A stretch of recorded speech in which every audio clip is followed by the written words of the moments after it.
안녕하십니까. 제 소개를 간단히 해보자면, 저는 30대의 평범한 사람입니다. 제가 오늘 글을 쓰는 이유는 제 주변에 있는 많은 분들 덕분에 제 인생이 너무나도 환하게 바뀌었기 때문입니다. 어릴 적부터 갖은 고생하며 살면서 내 인생은 언제쯤 나아질까? 대체 언제쯤 마음 편히 살 수 있을까? 생각을 많이 했습니다. 그런데 요즘에는 내가 정말 행복한 사람이라는 생각을 많이 합니다. 웃을 날이 더 많고 하루하루가 소중하고 감사하게 여겨집니다. 이렇게 제게 행복을 가져다 준 사람들을 위해서 글을 써서 사연을 보내봅니다. 이곳에 올라오는 사연을 보다 보면 어릴 적 이야기들 많이들 하시는 걸 볼 수 있었습니다. 그런데 저는 어릴 적을 별로 떠올리고 싶지가 않습니다. 추억할 만한 거리도 없고 솔직히 그때 많이 힘들었었거든요. 세월이 흐르면 괜찮아지겠지 했지만 아니었습니다. 제게 제 과거는 숨막히고 우울하기만 한 과거였습니다. 대충만 말씀을 드리자면 저도 저지만 제 어머니가 많이 고생을 하셨습니다. 이유는 바로 제 아버지 때문이었죠. 아버지라고 입에 올리기도 힘겨울 만큼 저희에게 그 사람은 악마와도 같았습니다. 저희에게 많은 상처를 남겼고 인간 같지도 않은 행동을 했었죠. 어렸을 때는 매일 잠들기 전에 이런 생각을 했습니다. 사실은 이 모든 상황이 꿈이길, 우리 집이 평범한 집이길, 눈 뜨면 좋은 집에 다정한 아버지가 나타나길, 이런 말도 안 되는 상상을 했고, 그런 상상을 하면 괜히 진짜 그렇게 될 것 같은 들뜬 마음으로 잠들곤 했습니다. 하지만 아무리 자고 일어나도 그런 동화 같은 일은 벌어지지 않았고 매일매일이 힘들 뿐이었습니다. 힘든 일상에서 벗어나게 된 것은 16살 때였습니다. 하루도 거르지 않고 술을 먹었던 아버지가 그렇게 좋아하는 술을 먹다가 심장마비로 돌아가셨습니다. 그때부터 어머니와 둘이 살게 되었는데 솔직하게 말하면 아버지가 돌아가신 게 충격적이고 슬프긴 했지만 뭔가 해방된 느낌이었습니다. 험한 말과 무언가 부서진 조각들로 가득 차 있던 집이 허전하기도 어색하기도 또 편안하기도 했습니다. 그리고 매일 습관처럼 고개를 숙이고 있던 어머니가 조금씩 고개를 들기 시작하셨고 어머니와 제 얼굴에는 이전에는 볼 수 없었던 미소가 피기 시작했습니다. 우리를 괴롭히던 악마로부터 자유로워진 것이었습니다. 어머니와 같이 고생을 해서 그런 건지 힘든 시기에 의지할 곳이 어머니밖에 없어서 그런 건지 저와 어머니 사이에 애착이 아주 잘 형성되어 있었습니다. 다른 애들은 엄마라면 치를 떨고 인상부터 구겨지던 청소년기에 저는 마냥 어머니가 좋았습니다. 나를 보호해주는 사람이라는 동시에 내가 보호해줘야 되는 사람이라고 생각되었습니다. 친구들도 신기해할 정도로 어머니와 사이가 좋았습니다. 어머니는 저 하나 잘 키워보겠다고 참 열심히 사셨습니다. 아니, 사실은 그 전부터 열심히 사셨죠.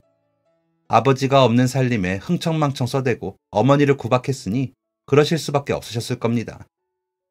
아버지가 떠나기 전에 어머니는 일을 무려 3개나 하셨습니다. 매일 아침에 눈을 뜨면 어머니는 안 계셨습니다. 새벽에는 동네 우유 배달을 나가셨고 끝나고는 곧장 건물 청소 일을 하셨습니다. 청소일은 일찍 시작해서 일찍 끝났습니다. 그럼 일주일에 3번 정도 어머니는 동네 미용실에 가서 손님들 머리 감기고 청소하고 보조하는 일을 하러 가셨습니다. 아, 가끔 집에서 손부업도 하셨으니까 직업이 4개였다고 해도 손색이 없겠네요. 집에서도 내내 어질러진 집을 쓸고 닦고 설거지를 하고 빨래를 하고 주무실 때 말고는 엉덩이 붙이고 앉아 계신 걸 본 적이 없었습니다. 그랬던 어머니가 아버지가 떠난 후에는 조금 편해지셨습니다. 제가 말렸거든요. 엄마, 이제 아침에 우유 배달하러 가지 마세요. 응? 왜 우리 아들? 엄마가 힘든 게 보기 싫어서요. 이제 돈 달라는 사람도 없으니까요.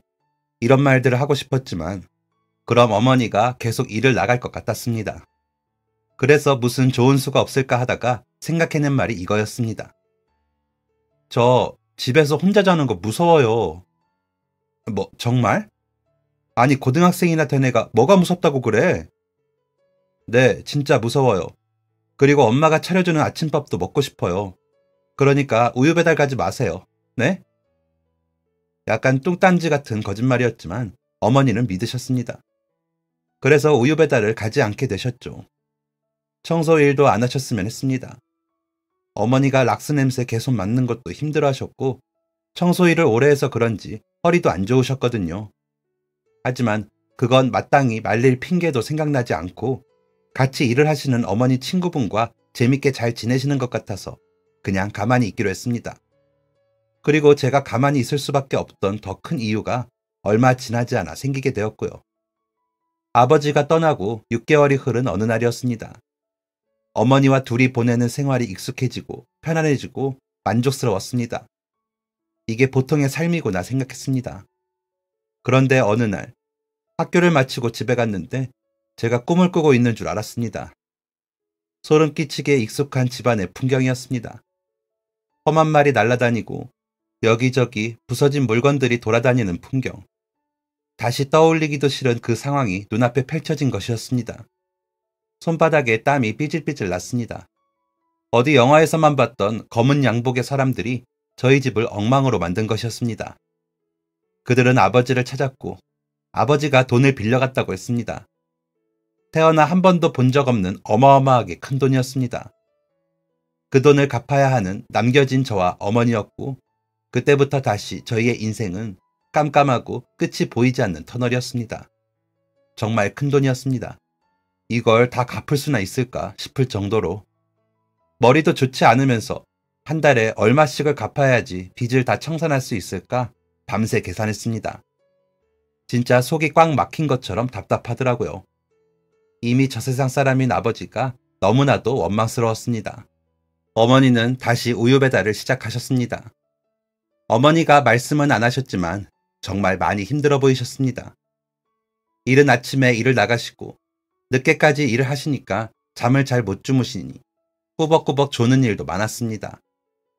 어머니에게 보탬이 되고 싶었습니다. 왜 어머니 혼자서 아등바등 하셔야 하는지 조금 억울하기도 했고요. 막 고등학생이 되었던 저는 일자리를 알아보기 시작했습니다. 17살짜리가 할 수 있는 일은 다 고만고만한 일이었습니다. 음식점에서 서빙을 한다던가, 오토바이 배달을 한다던가, 편의점에서 아르바이트를 한다던가 그 정도였죠.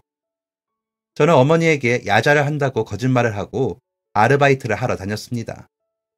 아파트에 전단지 붙이는 일도 해보고 음식점 서빙은 말할 것도 없이 많이 해봤고 동네 뛰어다니면서 다 먹은 짜장면 그릇 가져오는 일도 해봤고 아무튼 이것저것 돈이 되는 건 다 해봤습니다. 그렇게 6개월을 일을 하고 모은 돈이 160만 원인가 170만 원인가 그랬습니다. 그때 당시에 꽤나 큰 돈이었습니다. 학교에서 공부하고 있는 줄 알았던 아들이 큰 돈을 가져오니 어머니가 깜짝 놀라셨었죠. 6개월 동안 어머니한테 거짓말을 하느라고 양심이 콕콕 찔렸었거든요. 거짓말은 거짓말을 낳는다고 야간 자율학습 하나로 시작한 거짓말이 점점 부풀어 날 때마다 가슴이 조마조마했습니다. 그래서 더는 안 되겠다 싶어서 그동안 모은 돈과 함께 사실대로 고백을 한 거죠. 어머니는 한참 동안 말씀이 없으셨습니다. 속상한 것 같으면서도 화가 난 듯 하면서도 울적해 보이는 복잡 미묘한 표정이었는데 그런 표정의 어머니는 처음 보는 것이었습니다. 낯선 어머니의 모습에 괜히 긴장이 되어서 침을 꼴깍 삼켰습니다. 그래서 앞으로 공부 안 하고 계속 일을 하겠다고? 저 공부 아예 안 하는 건 아니에요, 엄마. 학교에서 수업 열심히 듣고 반에서 10등 정도는 해요. 학교 다니는 데에 지장 안 가게 할게요. 저 엄마 돕고 싶어요. 엄마가 혼자 힘들어 하시는 거 보기 싫어요. 다 큰 17살짜리가 울먹거리며 말하는 것을 보고 어머니는 약간 놀라신 듯 하였습니다. 어머니는 대답을 하지 않으셨습니다. 힘들었겠구나. 늦었으니 이만 자라. 이렇게 말씀하시고 방문을 닫고 나가셨습니다. 그날 어머니는 새벽 늦게까지 주무시지 못하셨습니다. 저는 계속해서 일을 했습니다. 어머니는 제게 일을 하지 말라고 하는 대신에 늦은 저녁밥을 차려주셨습니다. 하지 말라고 안 할 고집이 아니라고 생각하셨던 것 같습니다. 제가 평생 어머니 말씀에 토달지 않고 거짓말도 한 번 하지 않고 살았었거든요. 그런 애가 갑자기 그러니 그것도 울면서 그러니 놀라시기도 이제 마음을 비우시기도 하신 것 같았습니다. 가끔 위험한 일 하지 말아라. 밥은 꼭 먹고 해라. 힘들면 언제든지 말해라. 하는 말씀 정도만 하셨습니다. 그리고 제가 일을 하는 것이 마음이 쓰이셨는지 한동안 안 하시던 손부업을 다시 시작하셨습니다. 그렇게 고등학교 시절을 아르바이트로 꽉 채워서 보냈던 것 같습니다. 그때는 방학이 너무 좋았습니다. 방학이 되면 학교에 안 가고 계속 일만 할 수 있었으니까요. 야외 공연장 같은 곳 가서 힘쓰는 일 같은 거 하면 돈도 많이 주고 공연도 볼 수 있었습니다. 그런 건 방학에만 할 수 있었던 일이라 방학 직전부터 여기저기 물어보고 다니면서 일을 하러 나가곤 했습니다. 지금 생각하면 방학에는 좀 더 놀 걸 그랬나 싶기는 하지만요. 아무튼 그렇게 학기 중이건 아니건 시간을 쪼개어 일을 했습니다. 그러면서도 학교 공부는 꽤나 열심히 했습니다. 어머니께서 강조하셨던 말씀이 학생은 공부를 해야 학생이다 라고 하셨었거든요. 매일 아르바이트 하면서 공부도 못하면 사람들이 무시할 것 같더라고요. 실제로 음식점 서빙 아르바이트 할 때 손님으로 오는 아저씨들이 꼴통이라고 하시면서 공부 못하니까 이런 거 하고 있는 거 아니냐며 무시를 했었습니다. 그래서 그런 소리 듣기 싫어서라도 공부를 열심히 했었죠. 특별히 집에서 한 건 숙제 정도이고 그냥 수업 열심히 들었습니다. 그때 한 반에서 40명 정도였던 걸로 기억을 합니다. 고등학교 막 들어가서는 성적이 그냥저냥 했는데 아르바이트 본격적으로 시작하면서 수업 시간에 더 집중하니까 성적이 오르더라고요. 시험 정말 잘 봤을 때는 반에서 2등도 해봤습니다. 딱히 대학교를 가고 싶다거나 그런 건 전혀 아니었습니다. 제 형편의 대학교는 무슨 하고 생각도 안 하고 있었죠. 그런데 고등학교 3학년 중간고사가 끝나고 담임 선생님하고 진학 문제로 면담을 하게 되었습니다. 저희 어머니도 같이요. 그때 선생님께서 그러시더라고요. 제 성적이면 4년제도 노려볼 만하다고요. 제가 절대 싫다고 했습니다. 대학교는 무슨 대학이냐고 그냥 취업할 거라고 했죠.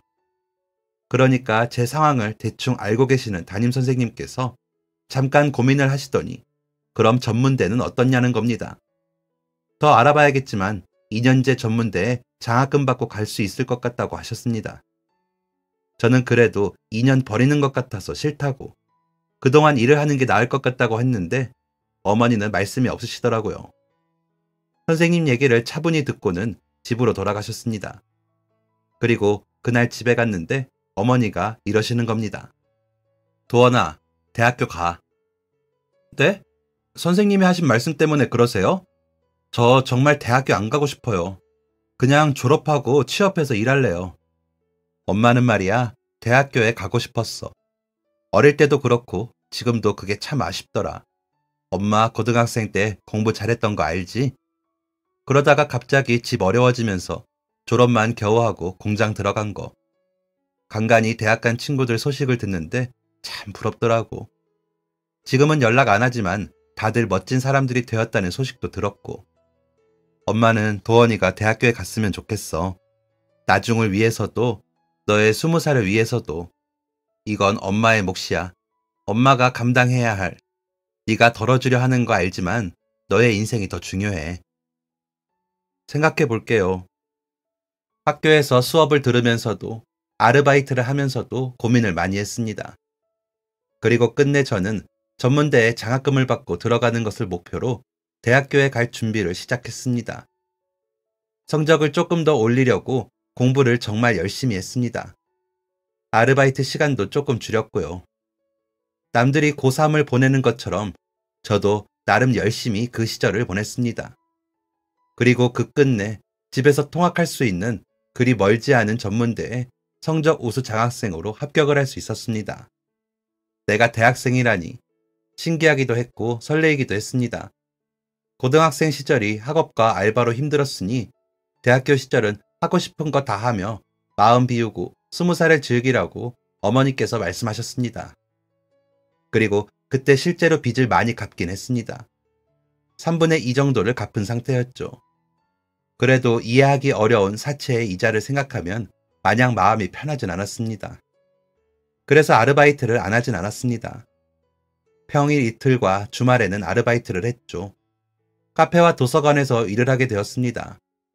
대학교 생활은 아주 재밌었습니다. 이렇게 재밌는 생활을 2년밖에 못한다는 게 아쉬울 정도로요. 공부도 재밌었고 마음 맞는 사람끼리 모여 으싸으싸하는 분위기도 재밌었습니다. 그래서 저는 중간에 복수 전공을 하면서 학교를 3년 다니는 것으로 늘렸고 2년을 다니고서 군대에 가게 되었습니다. 솔직히 군대 들어가기 전에 겁이 좀 났습니다. 먼저 군대 다녀온 선배들한테 이야기를 듣잖아요.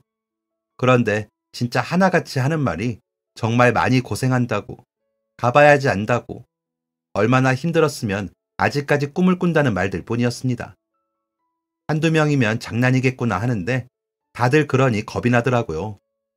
가서 무조건 밉보이면 안 되겠다 마음 단단히 먹고 갔는데 거기서 정말 뜻밖의 사람을 만나게 되었습니다. 제 바로 위 선임이 저보다 4살이 많았습니다. 걱정한 것과 다르게 엄청 착한 분이었습니다. 사실 다 그 선임 같진 않았고 짓궂은 사람도 있었지만 그래도 그 선임 덕분에 군 생활을 잘할 수 있었습니다. 유의해야 할 것들도 잘 알려주고 모르는 거 언제든지 물어보라고 하고 잘 챙겨주셨습니다. 바로 위 선임이니까 둘이 붙어 다니는 시간도 많아서 사회에서 뭐하고 왔는지 이런저런 얘기도 할 수 있었죠. 그러다가 제가 대학교 다니다가 왔다고 하니 어디 학교 다니냐고 묻더라고요.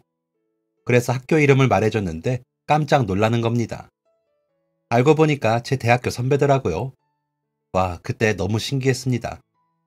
전문대 치고는 큰 학교이긴 했지만 군대에서 학교 선배를 만날 거라고는 생각도 못했거든요. 학교 선후배라는 것을 알고 난 후 저희는 더욱 친해지게 되었습니다.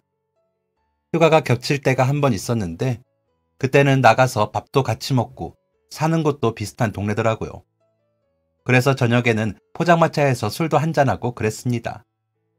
항상 긍정적인 성격에 자신감도 많아서 몰랐는데 알고 보니 형도 고생을 많이 한 사람이었습니다. 초등학생 때 아버지 사업에 갑자기 문제가 생겨서 단칸방에 이사를 가서 어렵게 살았고 고등학생 때 형의 아버지 상황이 좀 나아지면서 그나마 사람답게 살 수 있었다고 했습니다. 군대에 늦게 간 것도 아버지 일 도와드리다가 그랬다고 하더라고요. 형이 솔직하게 사정을 말해주어서 저도 용기 내어 제 사정을 말할 수 있었습니다.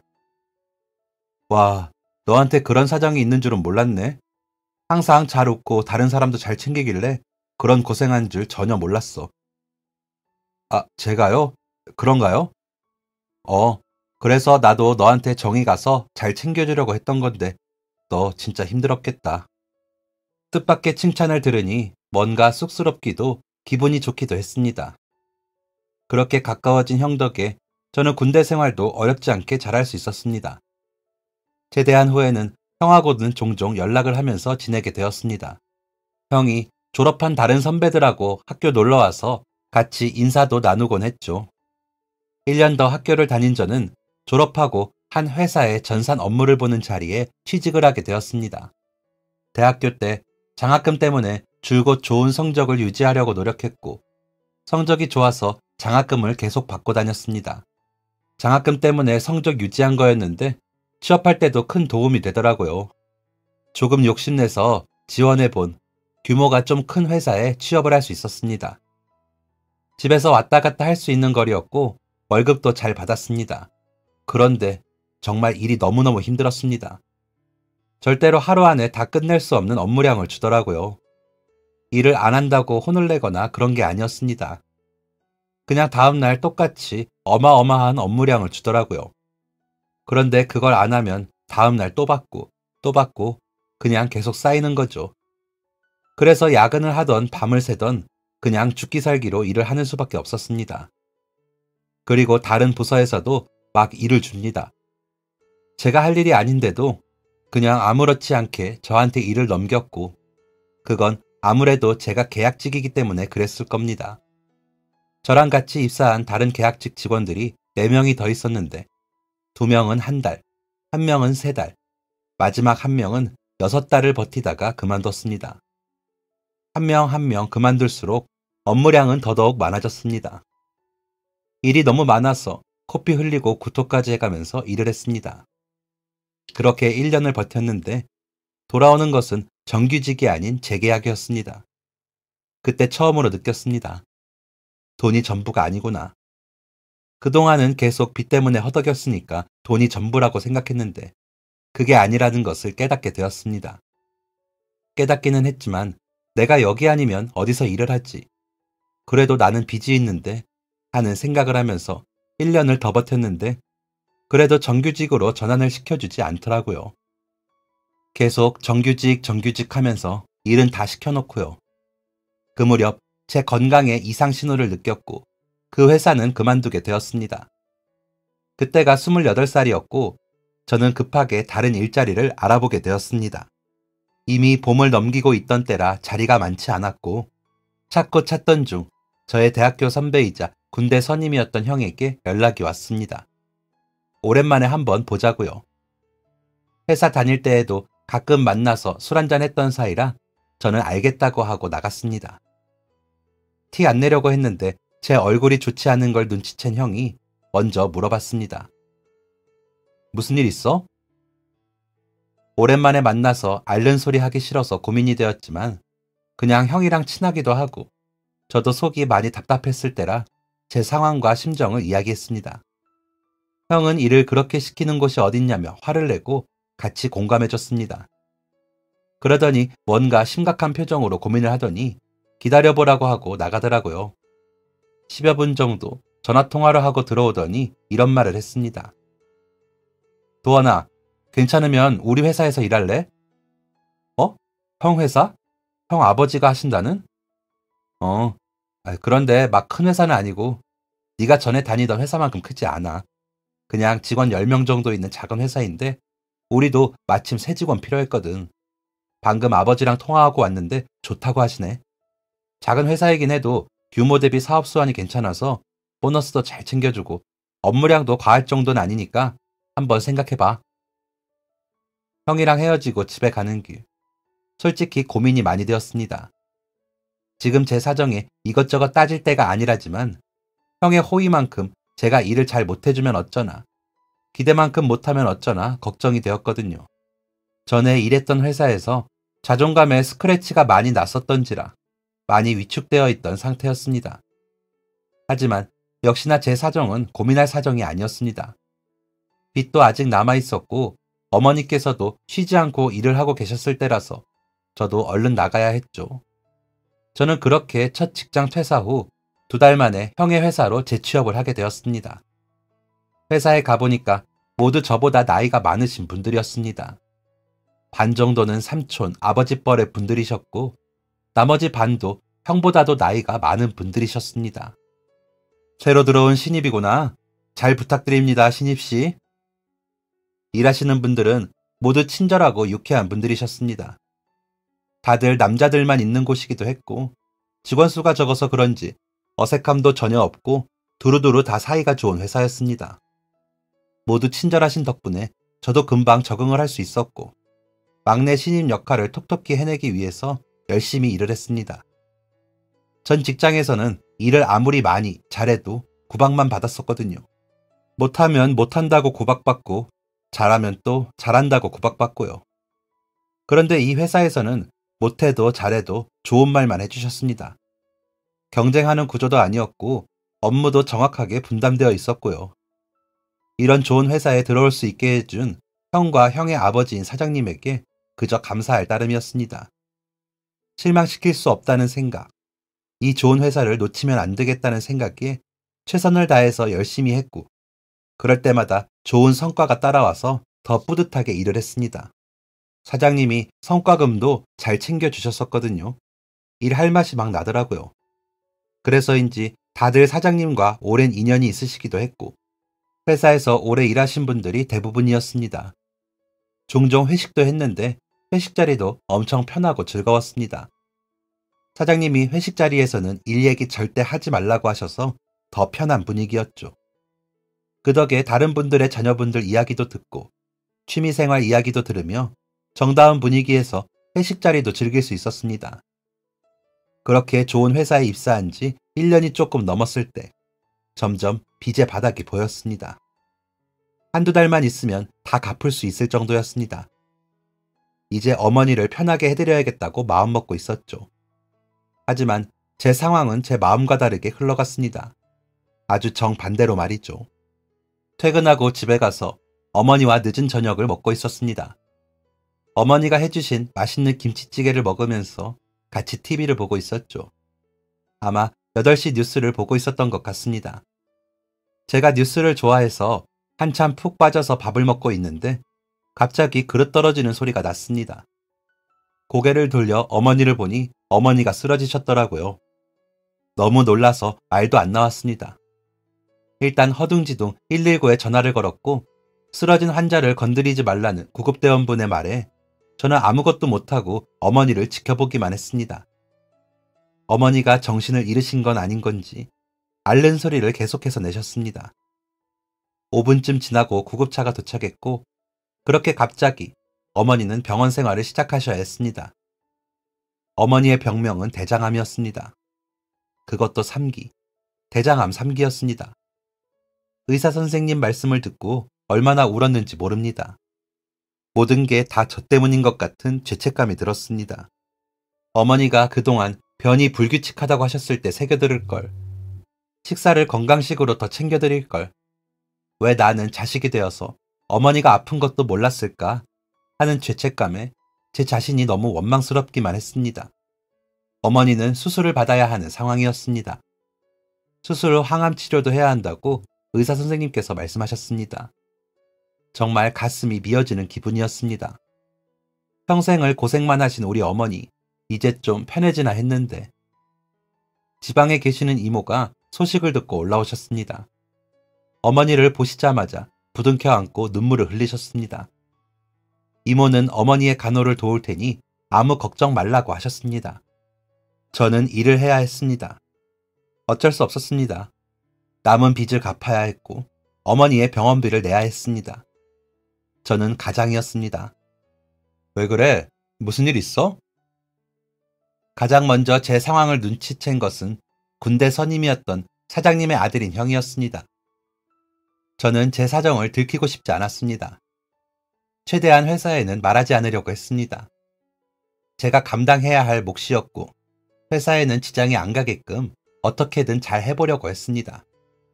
그런데 눈물은 제가 마음대로 막을 수가 없겠더라고요. 형의 그 한마디에 저는 바보같이 눈물을 쏟고 말았습니다. 전 직원이 다 있는 회사 사무실에서 저는 엉엉 울어버리고 말았습니다. 모든 분들이 당황하셨고 일을 멈추고 이른 점심시간을 갖기로 했습니다. 그렇게 유쾌하고 장난도 많이 치시는 분들이 말 한마디 안 하고 계셨습니다. 죄송하게도 모두 제 눈치를 살피며 식사 준비를 하셨습니다. 도원아, 오늘 점심은 네가 제일 좋아하는 칼국수다. 어때? 잘 골랐지? 사실 칼국수는 어릴 때부터 어머니가 자주 해주시던 음식이었습니다. 칼국수를 보자마자 또 눈물이 펑펑 나왔습니다. 회의실은 제 울음소리와 안절부절한 다른 분들의 발소리로 가득했습니다. 저는 퉁퉁 불고 있는 칼국수를 앞에 두고 이야기를 시작했습니다. 갑자기 어머니가 쓰러지셨다는 이야기, 대장암 판정을 받으셨고 수술과 항암을 해야 하며 이모가 올라오셔서 봐주고 계신다는 이야기까지요. 직원분들이 모두 안타까움에 한숨을 쉬셨습니다. 그리고 모두 저마다의 방법으로 위로를 해주셨습니다. 우리 어머니도 폐암으로 오래 고생하셨어. 그런데 지금 연세가 7순이 넘으셨어. 너무 걱정하지 마. 요즘에 대장암 3기는 완치율이 높다고 하더라고. 수술 잘 되실 거야. 나도 예전에 갑상선암 수술했잖아. 그런데 지금 봐. 엄청 쌩쌩하지? 어머니 금방 나으실 거야. 걱정 마라, 도원아. 아버지 뻘 되시는 분들이 저 하나 위로하겠다고 애써주시는 모습이 너무 감사해서 또 눈물이 나왔습니다.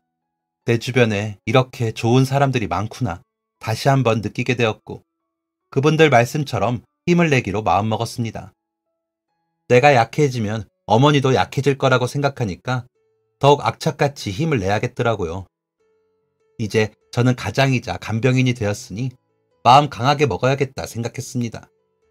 그리고 다음날 일을 끝내고 퇴근을 하려고 하는데 형이 저를 불렀습니다. 시간 괜찮아? 술은 좀 그렇겠지.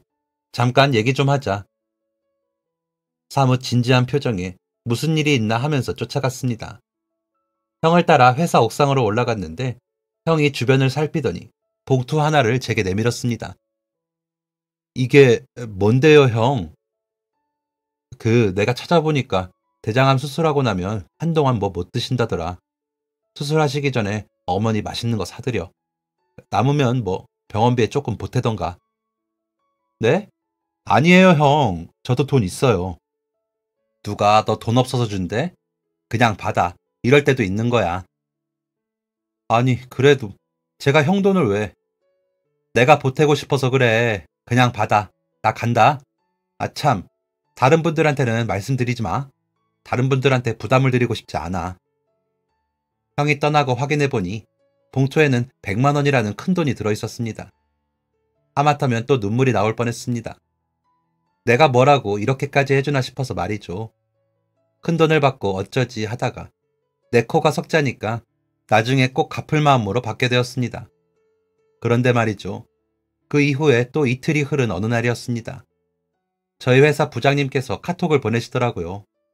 원래 개인적으로는 연락 거의 안 하시는 분이시거든요. 젊은 직원들 불편해하는 거 싫다면서요. 그런 부장님께서 보내신 카톡은 다름 아닌 돈 송금이었습니다. 50만 원이라는 큰 돈을 송금하시고는 또 이렇게 보내셨죠. 요즘 사람들은 이렇게 보낸다고 하던데 맞나? 내가 도원 씨 계좌번호도 모르고 그냥 주기도 못해서 말이야. 어머니 괜찮아지실 거니까 너무 걱정하지 말고 병원 왔다 갔다 하면 차비 많이 들 텐데 차비 정도라고 생각하고 받아. 다른 직원들한테는 얘기하지 말고 괜히 부담될라. 형에 이어 부장님께서도 저를 도와주신 거였습니다. 놀라기도 했지만 진짜 감사했습니다. 1년 동안 회사에서 보낸 직원분들과 보낸 시간들이 나만 소중했던 건 아니었구나 생각했습니다. 그리고 형과 부장님 뒤를 이어서 다른 직원분들도 저를 도와주셨습니다. 예고도 없이 저희 집으로 영양제 한 박스를 보내신 우리 팀장님. 어머니께 안부 전해달라며 50만 원이 든 돈을 주신 차장님. 얼마 전에 아버지가 수술을 받고 이제 다 나았다며 응원과 함께 30만 원을 주신 주임님까지. 그런데 또 더 감사한 게 뭐냐면 그 감사한 도움들이 일회성에 그치지 않았다는 겁니다. 모두 계속해서 저를 도와주셨습니다. 말없이 밥값을 내주기도 하시고 가는 길이라며 병원에 태워주기도 하시고 차비하라며 돈을 주기도 하시고요. 어머니가 괜찮아지시면 모든 걸 꼭 다 갚으리라는 마음 먹고 더욱 정신 똑바로 차리고 살았습니다. 그리고 또 모두 하나같이 하시는 말씀이 다른 사람들한테는 말하지 말라는 겁니다. 도와줬다는 거 알면 괜히 부담 느낄 수도 있다면서 말이죠. 그래서 모두 저를 돕고 있었지만 모두 서로 모르는 상태였습니다. 고마운 분들의 도움을 받으며 다행히 어머니 수술은 잘 끝났습니다. 수술 후에 많이 아파하셔서 마음이 많이 쓰리긴 했지만 저희 회사분들이 많이 도와주신 걸 어머니도 알고 계셨거든요. 그 마음이 고마워서라도 얼른 나아야 한다며 열심히 재활도 받으셨습니다. 그리고 항암 치료를 시작하게 되었죠. 그런데 항암은 수술하고는 또 다른 차원의 고통이더라고요. 2주마다 치료를 받아야 했는데 이게 생각보다 부작용도 다양하게 나타났고 예정에 없던 시술을 해야 하는 경우도 생겼습니다. 수술의 연장선 같았습니다. 어머니는 식욕이 있다가도 없으셨고 속이 좋다가도 안 좋으셨고 몸도 심하게 붓는 날도 계셨습니다. 이모가 다시 집으로 내려가셔서 제가 어머니를 모시고 병원을 왔다 갔다 해야 했는데 그때마다 회사에 얘기하는 게 너무 죄송하더라고요. 물론 직원분들 중에 눈치 주는 사람 한 명도 없고 얼른 가보라고 하시기도 했지만 제 마음이 편치 않은 건 어쩔 수 없었습니다. 그러던 어느 날 그렇게 어머니 항암을 2달 정도 진행했을 때 사장님께서 저를 부르셨습니다. 잠깐 내 방에서 얘기 좀 하지. 사실 사장님께서는 제 상황을 모르고 계셨습니다. 제가 펑펑 울면서 어머니가 아프다는 것을 고백한 날 사장님은 회사에 안 계셨었거든요. 그때 한창 해외 출장을 왔다 갔다 하셨던지라 따로 말씀드릴 타이밍도 없었고요. 형도 말씀을 안 드린 모양이었습니다. 요즘 무슨 일이 있나? 저는 있는 사실대로 다 말씀을 드렸습니다.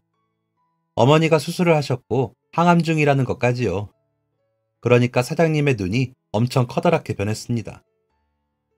아니, 그걸 왜 이제 말하나? 왜 그동안 말을 하지 않았지? 그게 계속 바쁘신 것 같기도 했고 회사에 피해가 가지 않는 선에서 잘하려고 했어. 죄송합니다.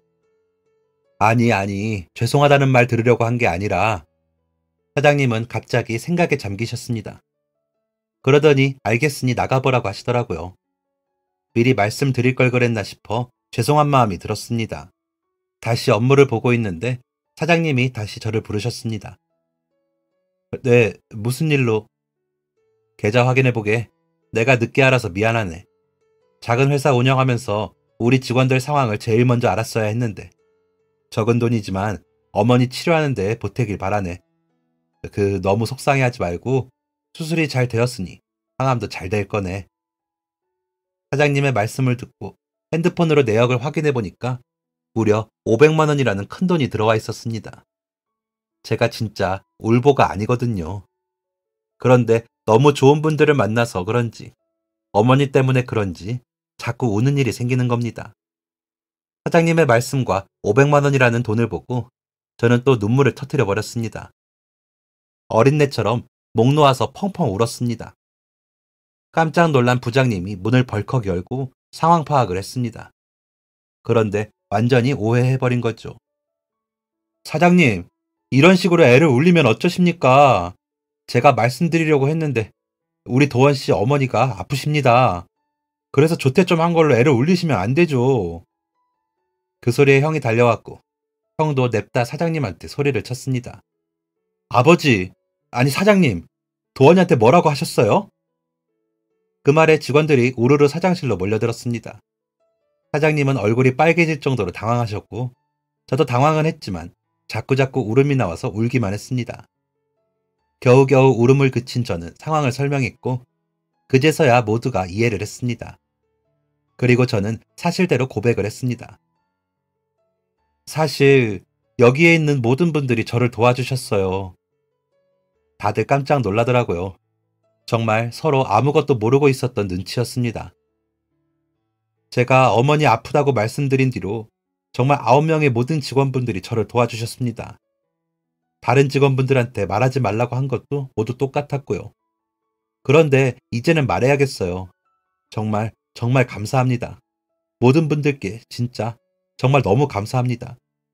제가 지금은 상황이 이래서 가진 것도 없고 뭐 특별할 것도 없어서 당장은 아니지만 나중에 꼭 갚겠습니다. 이 말 꼭 드리고 싶었어요. 제가 그동안 받은 거 모두 다 갚을게요. 정말로요. 제가 끝까지 울먹거리며 말하자 직원분들이 괜찮다고 뭘 갚냐며 마음 쓰지 말고 어머니 회복에만 집중하라고 위로해 주셨습니다. 감사한 제 동료이자 선배이자 형, 삼촌 같은 분들께 꼭 이 마음을 다 갚아야겠다고 다짐했습니다. 그리고 1년 반이 흘렀습니다. 어머니의 항암 치료가 끝이 났고 정말 기적처럼 정말 빠른 시간 안에 어머니는 회복을 하셨습니다. 그리고 저는 다시 회사 업무에 몰두를 할 수 있었습니다. 어머니가 아프신 동안 회사에 종종 빠지게 되니까 업무에 집중을 하기도 어려웠기도 했고 모두 저한테 부담을 안 주려고 일을 적게 시켰거든요. 그동안 배려받은 것만큼 더 열심히 일해야겠다고 마음을 먹었고 회사에서도 일하고 집에서도 일하면서 좋은 실적을 이루려고 노력했습니다. 그렇게 또 6개월이 흐른 뒤 회사에서 큰 거래처랑 일을 하고 있었는데 그게 조금 위태로운 상황이었습니다. 거래처에서 저희가 맡기에는 버겁다고 생각했는지 다른 거래처를 알아보고 있는 상황이었고요. 제가 그간 노력한 것들을 바탕으로 거래처와 미팅을 했고 뚜렷하게 눈에 보이는 성과를 선보였습니다. 그래서 반으로 줄을 뻔한 어쩌면 따내지 못할 뻔했던 거래처와의 일을 100% 가져올 수 있게 된 것이었습니다. 그런데 그 한 거래처에서 이뤄낼 수 있는 성과가 저희 회사 하반기 실적을 모두 합친 것보다 큰 것이었습니다. 사장님께서 어떻게 이걸 따낼 수가 있냐면서 저희 회사 전 직원에게 보너스를 주셨습니다. 그러니까 직원분들이 이렇게 말씀하시더라고요. 와, 도원아. 너 그때 갚는다고 한 게 이렇게 갚는 거였어? 우리 도원이 덕에 보너스도 이렇게 많이 받아보고. 고맙다, 도원아. 도원씨, 다 도원씨 덕분이야. 아, 기분이다. 오늘 회식 가시죠. 어머니 일로 회사분들의 도움을 받은 것을 이렇게 갚는 거냐며 다들 좋아하셨습니다. 그날 회식으로 사장님이 소고기를 사주셔서 아주 맛있고 배불리 먹었었네요. 제가 어려울 때 받은 진심을 갚기 위해서 진심으로 일하라고 노력을 했던 게 좋은 성과로 돌아와 다행이고 기뻤습니다. 한 분 한 분 모두 좋은 분들이고 제 마음이 그분들께 감동으로 완전히 열려버려서 정말 진심을 다해서 일을 했거든요. 아직도 그날의 감정들이 생생한데 벌써 또 반년이 흘렀습니다. 여전히 저는 그렇게 좋은 분들과 함께 일을 하고 있습니다. 아, 아버지가 남긴 빚은 이제 모두 갚았습니다. 빚 없이 사는 기분이 어떨까 항상 궁금했는데 이제야 그 여유로운 마음을 누려봅니다. 진짜 홀가분하네요. 이제부터는 저희 어머니 고생시키지 않고 열심히 일하면서 살아보려고 합니다. 회사에서도 이제는 제가 고마운 사람이 되어서 일도 열심히 하고 다른 분들이 힘들 때 도울 수 있는 사람이 될 것입니다. 잘할 수 있을진 모르겠지만 많이 웃고 많이 노력하면 그런 날이 오겠죠. 사연을 들어주신 인생 선배님들 모두 감사하다는 말씀을 드리며 이만 글 마치겠습니다. 감사합니다. 지금까지 사연 들어주셔서 감사합니다. 사연이 재밌으셨다면 구독과 좋아요를 눌러주세요. 감사합니다. 안녕히 계세요.